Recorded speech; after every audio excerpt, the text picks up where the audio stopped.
महत्त्वाची बातमी मुंबईसह उपनगरात मुसळधार पावसाची हजेरी पाहायला मिळते। चेंबूर टिळकनगर हायवेवर पाणी साचलेलं आहे। मुंबईमधून ही बातमी आपण बघतोय। मुंबईत सध्या मुसळधार पाऊस सुरू आहे आणि त्यामुळेच अनेक सखल भागांमध्ये पाणी साचण्यास सुरुवात झालेली आहे आणि ही दृश्य आहेत चेंबूरमधली। चेंबूर टिळकनगर हायवेवर पाणी साचलेलं आहे आणि त्यामुळेच याचा वाहतुकीवर परिणाम झालेला आहे।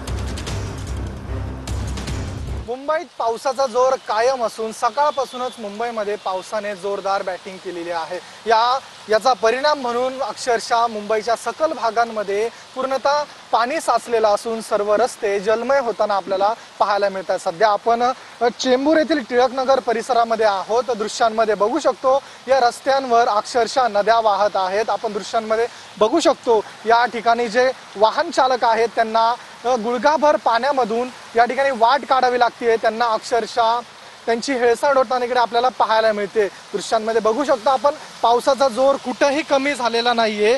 बाईक चालक असतील, फोर व्हीलर चालक असतील, या ठिकाणी सर्व त्यांचे हाल होताना आपल्याला दिसून येत आहे। कॅमेरा पर्सन प्रेम म्हात्रेसह मी ऋतिक गणकवार, TV9 मराठी, मुंबई।